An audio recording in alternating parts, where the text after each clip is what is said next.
का एक डायलॉग याद आ रहा है, तारीख पे तारीख, तारीख पे तारीख। आपको ऐसा नहीं लगता है कि एक डॉक्टर के साथ कुछ ज़्यादा ही अन्याय हो रहा है? जैसा कि एफआईआर जो हुई है सरकार ही की तरफ से हुई है, एनएसए भी तामील हुई है, तो वो सरकार के इंटरफेयर पे हुई है। और आम आदमी, डॉक्टर कफील भी आम आदमी है। जैसा कि आज उनकी डेट लगी हुई थी, लेकिन किस कोर्ट में लगी हुई थी? ये लगी हुई थी सीजे साहब के यहाँ से, मगर सीजे साहब के ना होने की वजह से एसपी गुप्ता जी के यहाँ ट्रांसफ़र हुआ था केस।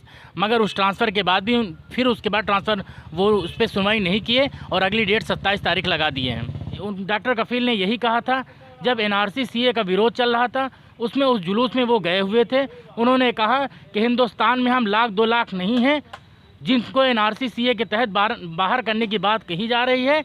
हम 1-2 लाख नहीं हैं, बल्कि हम 25 करोड़ हैं। हिंदुस्तान से 25 करोड़ मुसलमानों को यहाँ से बाहर भेजना इतना आसान नहीं है और हम यहाँ से कतई जाने वाले नहीं हैं। नमस्कार, मैं अशफी खान, X24 न्यूज़ प्रयागराज से। आज मैं आया हूँ इलाहाबाद हाई कोर्ट के सामने। जैसा कि आप लोग जानते हैं, आज 24 अगस्त है। आज डॉक्टर कफील खान की सुनवाई थी। मेरे साथ हैं वकील शादाब ज़िया। आइए उनसे कुछ जानते हैं इस केस में क्या हुआ और क्या क्या चल रहा है। बहुत बहुत धन्यवाद। जैसा कि बताना चाहते हैं कि 12 दिसंबर 2019 को अलीगढ़ के सिविल लाइन थाने में एक एफआईआर होती है, जिस एफआईआर में नॉर्मल सी धारा लगती है, लेकिन उसके बाद कुछ उनकी बातों को, डॉक्टर कफील की बातों को कोड किया जाता है, जिसमें ये कहा जाता है कि इन्होंने देश विरोधी बातें की। और जिस बात को कोड करके उनके खिलाफ़ एफआईआर के बाद उस एफआईआर में उनको ज़मानत मिल जाती है, लेकिन ज़मानत के 3 दिन बाद उन पर एनएसए लगा दिया जाता है।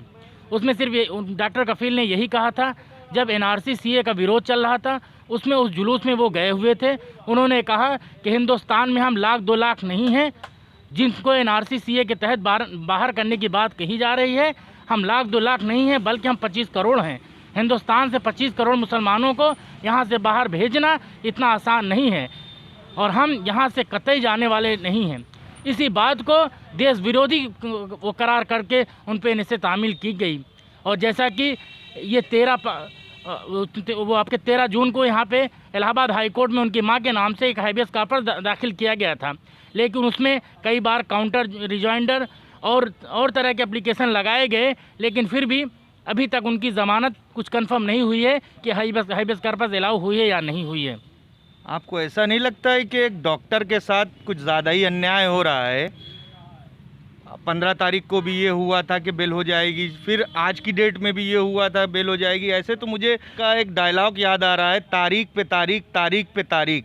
और भी जब एक ऐसे डॉक्टर के साथ इस तरीके का व्यवहार हो रहा है, आम जनता के ऊपर अगर मुकदमा लगेगा वो तो मर ही जाएगा। जैसा कि जब लॉकडाउन लगा है, लॉकडाउन के बाद से 1 अप्रैल को सुप्रीम कोर्ट ने ये आर्डर किया हुआ था कि पूरे हिंदुस्तान की जेलों में जो भी डॉक्टर हैं उनको पैरोल पे बाहर किया जाए, और डॉक्टर के साथ साथ नर्सिंग ट्रेनिंग करने वाले को भी पैरोल पे बाहर किया जाए। और उनकी पैरोल अब तक लगातार बरकरार है। 1 सितंबर तक की पैरोल बढ़ गई है। और जब पैरोल की आर्डर आता है तो जैसा कि मथुरा जेल में वो बंद है डॉक्टर कफील का नाम सबसे पहली लिस्ट में सबसे पहला आता है कि डॉक्टर कफील को बाहर किया जाए, क्योंकि इस महामारी में डॉक्टर कफील जैसे लोगों को जनता की ज़रूरत है। मगर फिर भी उनकी पैरोल कैंसिल कर दी जाती है। आपको ऐसा नहीं लगता कि उनको ऊपर कुछ ज़्यादा ही प्रेशर दिया जा रहा है गवर्नमेंट की तरफ से?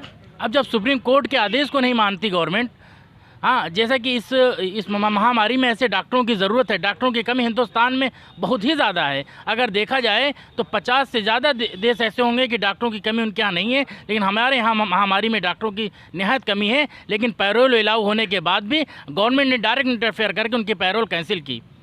एक चीज़ और बताइए, अभी 11 अगस्त को सुप्रीम कोर्ट ने एक ऑर्डर किया था कि 15 दिन के अंदर, हाई कोर्ट को एक निर्देश जारी किया था कि 15 दिन के अंदर इस केस का निस्तारण किया जाए। तो क्या 27 अगस्त तक 15 दिन में ये निस्तारण हो जाएगा? जैसा कि आज उनकी डेट लगी हुई थी, लेकिन किस कोर्ट में लगी हुई थी? ये लगी हुई थी सीजे साहब के यहाँ से, मगर सीजे साहब के ना होने की वजह से एसपी गुप्ता जी के यहाँ ट्रांसफ़र हुआ था केस, मगर उस ट्रांसफ़र के बाद भी फिर उसके बाद ट्रांसफ़र वो उस पर सुनवाई नहीं किए और अगली डेट 27 तारीख लगा दिए हैं। क्या वाकई सरकार का कोई ऐसा दबाव है या सरकार का कोई पर्सनली इंटेंशन है डॉक्टर कफील खान को लेकर? जैसा कि एफआईआर जो हुई है सरकार ही की तरफ से हुई है, एनएसए भी तामील हुई है, तो वो सरकार के इंटरफेयर पे हुई है। और आम आदमी, डॉक्टर कफील भी आम आदमी है, और जिस तरह से ये क्या हो रहा है ये दुनिया देख रही है, क्या सही क्या गलत है। मैंने सुना है कि जो एनएसए तामील होता है वो 3-3 महीने एक्सटेंड होता है, तो क्या गवर्नमेंट को डॉक्टर कफील से कोई डर है कि वो 3 महीना बढ़ा दिया जाता है, एक्सटेंड कर दिया जाता है, ये कह करके इनको बाहर आने से समाज में एक डर है, एक भय है कि ये बाहर आ जाएंगे तो कोई सांप्रदायिक हिंसा भड़क जाएगी? देखिए 3-3 महीने का बढ़ाया जा रहा है। अब ये सरकार का क्या, ये इस पे पर्सनली ले रही है तो सरकार ही जाने उनकी क्या मंशा है कि डॉक्टर कफील से पर्सनली क्या दुश्मनी है। जैसा कि जो आपके गोरखपुर में बीआरडी में हुआ था उसमें वो बिल्कुल निर्दोष पाए गए क्योंकि वो असिस्टेंट थे। आप बीआरडी में आप वो वकील भी थे उनके तरफ से, और पूरा सारी चीज़ें उस पर भी थोड़ा सा रोशनी डालें कि बच्चों के साथ क्या किस तरीके का व्यवहार उस हॉस्पिटल में किया गया डॉक्टर कफील द्वारा। डॉक्टर कफील की ज़बानी बता रहे हैं, यह अपनी ज़बानी नहीं, डॉक्टर कफील का ये कहना था कि मुझे उस बीआरडी हॉस्पिटल ज्वाइन किए हुए सिर्फ 6 महीने हुए थे और उस 6 महीने के दौरान हमें कुछ भी वहाँ नहीं पता था कि जो भी ऑक्सीजन ख़रीदा जाता है कहाँ से ख़रीदा जाता है, कितना ख़रीदा जाता है। ना तो वो हेड ऑफ़ डिपार्टमेंट थे उस टाइम पे आपके बीआरडी के, मगर उस वक्त ऑन ड्यूटी थे वो। जब उन्होंने देखा कि वहाँ पे ऑक्सीजन की कमी हो गई है, अपने तहत से 23 आपके ऑक्सीजन के सिलेंडर अपनी गाड़ियों से, दोस्तों की गाड़ियों से पूरी रात वो लेके आते रहे। पूरी टीवी चैनल 24 घंटे ये दिखाते हैं कि एक हीरो की तरह से पेश करते हैं डॉक्टर कफील को। लेकिन अगले दिन जब माननीय मुख्यमंत्री योगी आदित्यनाथ जी आपके बीआरडी पहुंचते हैं तो ये डॉक्टर कफील की ज़बानी बता रहा हूं मैं कि उनसे ये कहा जाता है कि तू बड़ा हीरो बनता है, तेरी हीरोगिरी निकल जाएगी। और इतना उनका कहना था 24 घंटे के अंदर जो मीडिया उनको हीरो की तरह पेश कर रही थी कि जहाँ पे बीआरडी में सारे डॉक्टर उस वक्त छोड़ के भाग गए थे, अपनी जिम्मेदारी नहीं निभा रहे थे। डॉक्टर कफील जो सिर्फ 6 महीने उनको ज्वाइन किया हुआ था, वो जूनियर डॉक्टर थे वहाँ पे, लेकिन उसके बाद भी उन्होंने अपनी जिम्मेदारी निभाई। और उस 24 घंटे जिस मीडिया उनको हीरो बनाती थी उसके अगले दिन ही उनको वहाँ पे सस्पेंड कर दिया जाता है और एक उनके ऊपर जांच बैठा दी जाती है और एफआईआर हो जाती है और उसी जांच में वो पूरी तरह से बरी हो जाते हैं। एक चीज़ बताएं, जैसा कि 11 अगस्त को सुप्रीम